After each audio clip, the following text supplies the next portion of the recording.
Hello everyone. इस video में करेंगे चैप्टर 5 अभाज्य समय, जिसके अब तक हम 6 वीडियो बना चुके हैं। ये 7वां वीडियो है। अभाज्य गुणनखंड द्वारा दो संख्याओं की सह अभाज्यता की जांच करना। अभाज्य गुणनखंड की सहायता से कैसे पता चले कि दी गई दो संख्याएं सह अभाज्य है या नहीं है। आइए पुनः संख्याएं 56 और 63 लेते हैं। कैसे जांचें कि ये सह अभाज्य हैं। आइए हम दोनों के अभाज्य गुणनखंड ज्ञात करते हैं। 56 के अभाज्य गुणनखंड 2 गुना 2 गुना 2 गुना 7, 2 दूनी 4, 4 दूनी 8, 8 सते 56। ऐसे ही 63 के 3 3 9 सते 63। हम देखते हैं कि 7 और 56, 7 56 का क्या है, अभाज्य गुणनखंड है और 63 का भी है। 7 अभाज्य गुणनखंड 56 का भी है और 63 का भी है। यानी कि एक के अलावा एक और सह अभाज्य संख्या मिल गई है जो दोनों को भाग कर रही है। अतः 56 और 63 सह अभाज्य संख्याएं नहीं हैं। 80 और 63 के बारे में बात करते हैं। 80 के 2 दूनी 4, 4 दूनी 8, 8 दूनी 16, 16 पंजे 80 और 3 3 9 सते 63। इनके अंदर कोई भी संख्या ऐसी नहीं है जो दोनों के अंदर हो, इसलिए ये दोनों संख्या आपकी क्या हो जाएंगी, सह अभाज्य हो जाएंगी। 80 और 63 के आपकी सह अभाज्य हैं। इसमें कोई सार्व अभाज्य गुणनखंड नहीं है, दोनों में नहीं, कॉमन गुणनखंड नहीं है। क्या इस आधार पर हम निष्कर्ष निकाल सकते हैं कि वे सह अभाज्य हैं। माना कि उनका एक भाज्य सार्व गुणनखंड है, तो क्या इस भाज्य सार्व गुणनखंड के अभाज्य गुणनखंड 80 63 के अभाज्य गुणनखंड में सम्मिलित हैं। अतः हम कह सकते हैं कि यदि कोई सार्व अभाज्य गुणनखंड नहीं है तो वे दोनों सह अभाज्य संख्याएं हैं। यानी कि सह अभाज्य होने के लिए क्या कंडीशन है कि उनमें कोई भी सार्व अभाज्य गुणनखंड नहीं होना चाहिए, नहीं होना चाहिए। कुछ उदाहरण लेते हैं। 40 और 231। 40 के गुणनखंड 2 दूनी 4, 4 दूनी 8, 8 पंजे 40। 231 के 3 सते 21, 21 और 11 को गुना करेंगे 231। तो यहाँ इनके अंदर भी कोई भी सार्व अभाज्य गुणनखंड दोनों में नहीं है, कॉमन नहीं है, इसलिए आपकी क्या हो जाएंगी, सह अभाज्य संख्या हो जाएंगी। दोनों क्या होंगी, सह अभाज्य हो जाएंगी। 40 और 231 सह अभाज्य संख्या हैं। अब 242 और 195 को लेते हैं। 242 के अंदर देखिए 2 गुणे 11 गुणे 11 और 195 3 गुणे 5 गुणे 13। तो यहाँ भी इनके अंदर क्या है, कोई भी कॉमन गुणनखंड नहीं है, सार्व गुणनखंड नहीं है, इसलिए 242 और 195 आपकी क्या हो जाएंगी, सह अभाज्य संख्याएं हैं।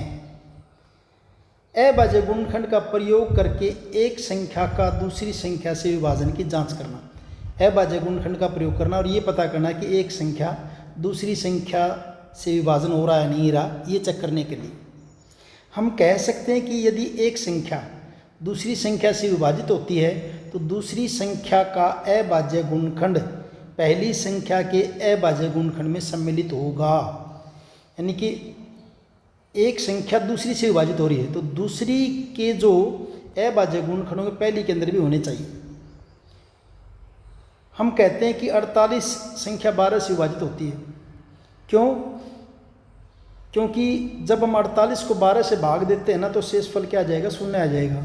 48 को जब आप 12 से भाग देंगे तो 12 चौके 48, शेषफल क्या होगा आपका, शून्य होगा। बिना लंबी विभाजन विधि के हम कैसे जांच करें कि एक संख्या दूसरी संख्या से विभाजित होती है। जैसे क्या 168 12 से विभाजित होगी, दोनों क्या कर लिया, अभाज्य गुणनखंड कर लीजिए। 168 की हो जाएंगी 2 गुना 2 गुना 2 गुना 3 गुना 7, ऐसे 12 की कर लीजिए। अब 12 के सारे गुणनखंड 2 गुना 2 गुना 3, ये देखिए चाहे कहीं पर भी हों 168 के अंदर हैं, क्योंकि हम किसी भी क्रम में गुण कर सकते हैं। अतः हम कह सकते हैं कि 168 बराबर, ऐसे कर दिया, इसको 2 गुना 2 गुना 3 पहले कर दिया, ऐसे इसको बाद में ले गए 2 को बस। तो 2 गुना 2 गुना 3 और 2 गुना 7, 2 दूनी 4 3 12 और गुणे में 7 दूनी क्या हो जाएगा आपका 14। तो इसका मतलब क्या है, 168 को जब आप 12 से भाग करेंगे तो 14 पर पूरा भाग हो जाएगा। अतः 168 संख्या 12 से विभाजित होती है। 75 की और 21 की बात करते हैं। 75 के गुणखंड होंगे 3 गुना 5 गुना 5 और 21 के 3 गुना 7। तो उनमें एक तो गुणखंड है कॉमन, दोनों में 3 रहा, लेकिन 7 नहीं है। 75 के अंदर 7 नहीं है। जबकि होना क्या चाहिए कि जिस संख्या से भाग कर रहे हैं उसके सारे के सारे गुणखंड जिसको भाग कर रहे हैं उसके अंदर होने चाहिए। हम सारे तो है नहीं, इसका मतलब पूरा भाग नहीं होगी। चलिए देखिए क्या लिखा है। जैसे कि हमने पिछले उदाहरण में चर्चा में देखा कि 75 संख्या 21 का गुणज है, तो 21 के सभी अभाज्य गुणखंड 75 के सभी अभाज्य गुणखंडों में होंगे। लेकिन 7 ऐसा है जो संख्या 21 का अभाज्य गुणखंड तो है, 7 21 का तो नहीं है, 7 21 का तो अभाज्य गुणखंड है, पर 75 का अभाज्य गुणखंड नहीं है। अतः 75 संख्या 21 से विभाजित नहीं होगी। एक उदाहरण लेते हैं, एक और 42 और 12। 42 के 2 गुना 3 गुना 7 और 12 के 2 गुना 3।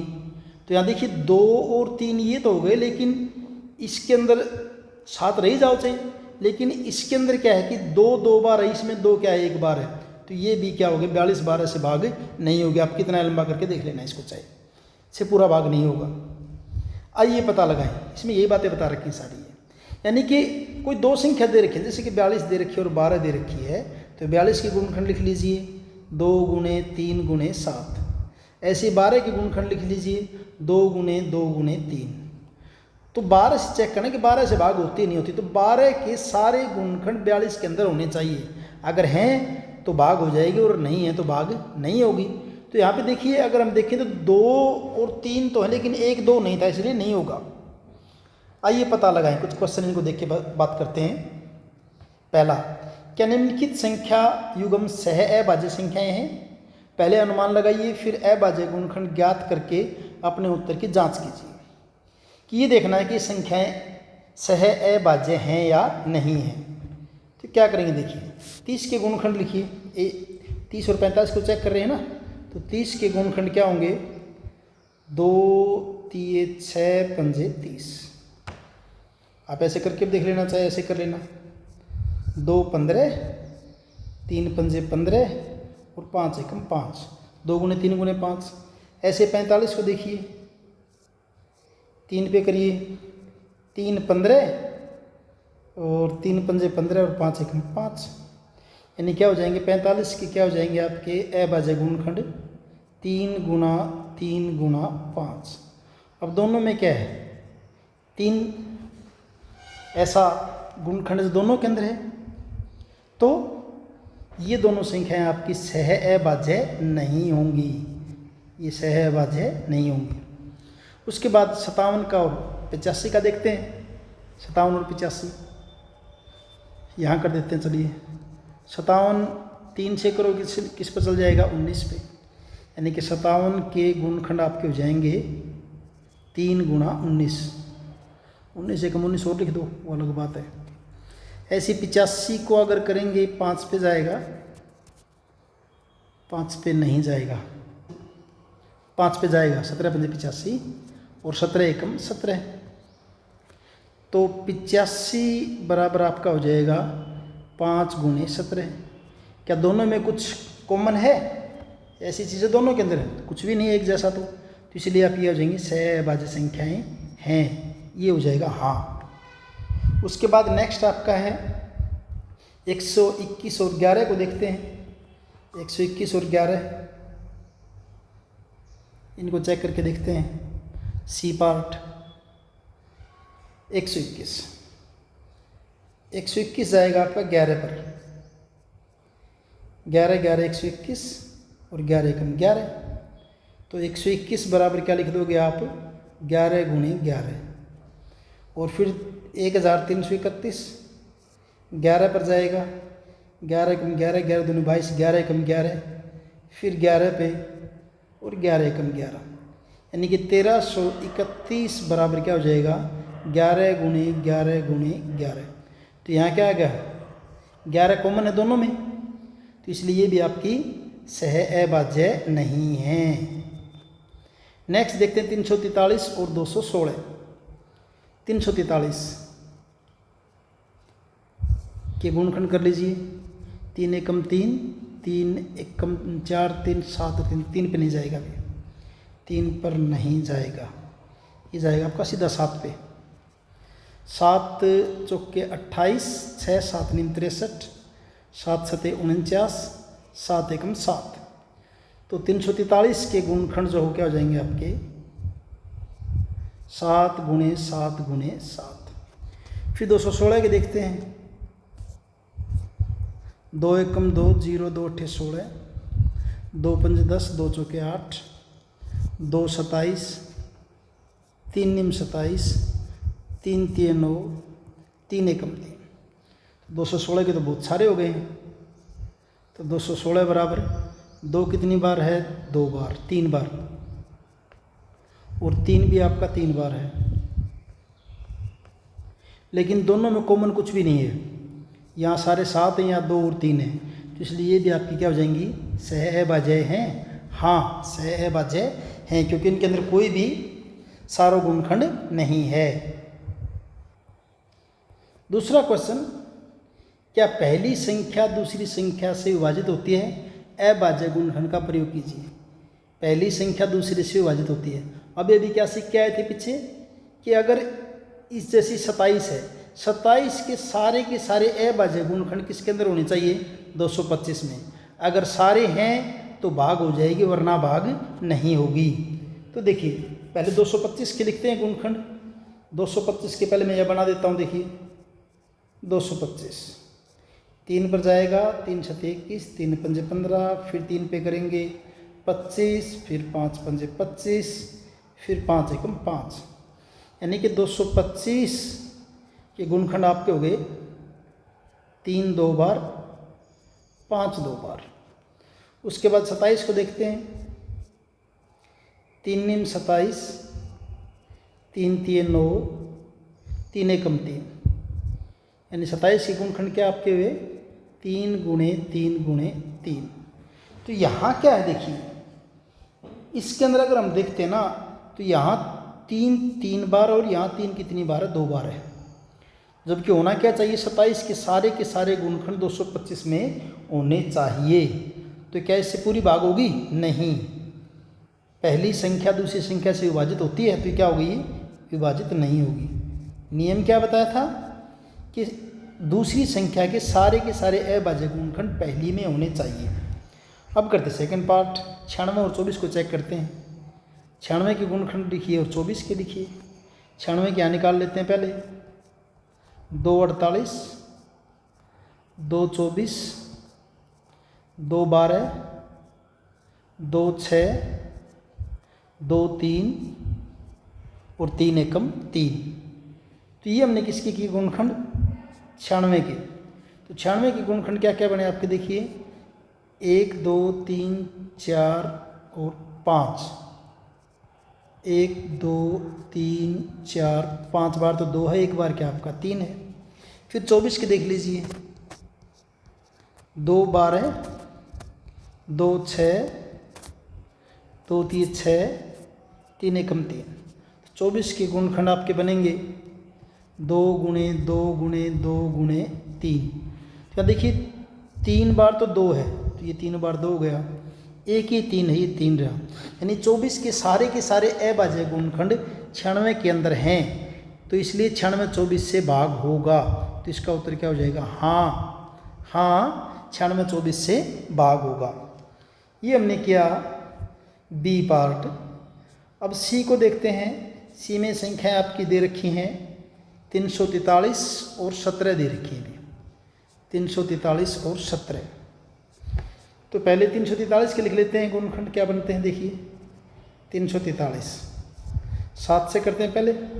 7 सते 7 चौके 28, 7 नीम 63, 7 सते 49, 7 एकम 7। तो 343 बराबर क्या हुआ, 7 गुणे 7 गुणे 7। 17 की बात करें, 17 का तो एक ही है बस, 17 एकम 17, और तो कुछ है ही नहीं। तो 17 के तो है भाज्य गुणनखंड क्या रखें, अब 17 ही है बस। तो क्या 17 343 में है, नहीं है, तो भाग होगी नहीं। 343 17 से भाग नहीं होगी। उसके बाद डी पार्ट में दे रखा आपका 999 और 99 दे रखा डी पार्ट में। तो 999 के गुणनखंड कर लीजिए पहले। 999 के, यहाँ कर रहा हूँ ऊपर। पहले करेंगे 9 से, 9 एकम 9, 9 एकम 9, 9 एकम 9। 9 से नहीं करेंगे, पहले 3 से करेंगे भी, पहले 3 से करेंगे, 3 से करेंगे। 3 एकम 3, 3 एकम 3 3 9, क्या बोल रहा हूँ, 3 3 9, 3 3 9।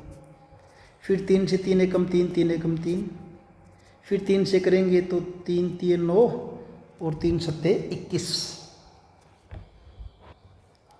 और फिर 37 एकम 37 हो गई। अच्छा, दूसरा क्या आपका 99। 99 करेंगे, देखिए 3 33 और 3 11 और 11 एकम 11। तो 999 के गुणनखंड आपके क्या हुए, 1 2 3 बार तो 3 है और 1 बार 37 है। फिर 99 के लिखते हैं तो क्या है, 3 गुणे 3 गुणे 11। तो 3 तो 2 बार इसमें है लेकिन 11 नहीं 999 के अंदर, तो इसका मतलब भाग ये नहीं होगा, भाग नहीं होगा, विभाजित नहीं होगा। पहली संख्या का अभाज्य गुणनखंड 2 गुणे 3 गुणे 7 है और दूसरी का अभाज्य गुणनखंड 3 गुणे 7 गुणे 11 है। क्या दोनों सहअभाज्य संख्याएं हैं? नहीं है। क्यों नहीं है?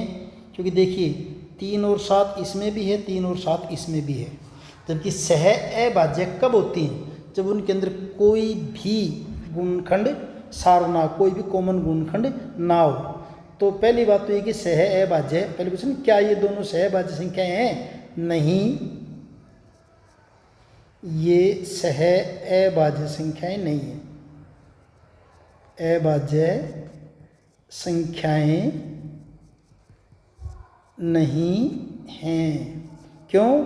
क्योंकि 3 और 7 इसमें भी हैं और 3 और 7 इसमें भी हैं, तो ये क्या होगी? सहअभाज्य नहीं होंगी। सहअभाज्य के क्या होता है कि उनमें एक के अलावा कुछ भी कॉमन नहीं होना चाहिए, कुछ भी साझा नहीं होना चाहिए, दोनों में नहीं होना चाहिए। फिर भाग की बात करता है, क्या एक संख्या दूसरी से भाग होती है? भाग भी नहीं होगी। क्यों नहीं होगी? कि देखिए इसमें 2 3 और 7 हैं, इसमें 3 7 और 11 हैं, तो किसी एक के सारे गुणनखंड दूसरे में होने चाहिए, तो ऐसा किसी में भी नहीं है। तो इसका मतलब क्या है? एक संख्या दूसरी से भाग भी नहीं होगी, एक संख्या दूसरी से भाग नहीं होगी, एक संख्या दूसरी संख्या से विभाजित नहीं होगी। विभाजित होने के लिए क्या चाहिए था? किसी एक के सारे अभाज्य गुणनखंड दूसरी के अंदर होने चाहिए।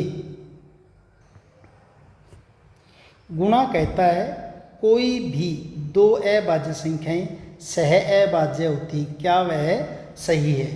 आपको एग्जाम्पल लेके देख लीजिए। मान लीजिए आपने ले लिया 7 और 11 ले लिया। 7 के गुणनखंड क्या होंगे? 7 ही होगा। 11 के क्या होंगे? 11 ही है। तो इनके अंदर कोई भी गुणनखंड सार नहीं है, कॉमन नहीं है, तो इसका मतलब क्या हो जाएंगे? सहअभाज्य हो जाएंगी। तो कोई भी 2 अभाज्य संख्याएं सहअभाज्य होती हैं, क्या वह सही है? हाँ, वो सही है। इसके अलावा कोई और ले लीजिए आपने, जैसे 11 और 13 ले लेंगे, इनमें भी क्या है? कुछ भी सार्व नहीं है। आपने ले लिया 13 और 17, इनमें भी कुछ सार्व नहीं है। आपने ले लिया 19 ले लिया और 23 ले लिया, इनमें भी कोई सार्व नहीं है। क्योंकि सहअभाज्य संख्याएं तो वही होती हैं जिनके अंदर कुछ भी कॉमन ना हो, एक के अलावा कुछ भी सार्व ना हो। तो अगर वो और अभाज्य संख्या क्या होती हैं? जिसके 2 ही गुणनखंड होते हैं, खुद और एक। इसलिए आप कोई भी युग्म ले लीजिए अभाज्य संख्याओं के, वो सारे के सारे क्या होंगे? आपकी सहअभाज्य होंगी। फिलहाल इस वीडियो में यहीं तक, अगला टॉपिक नेक्स्ट वीडियो में करेंगे। Thank you.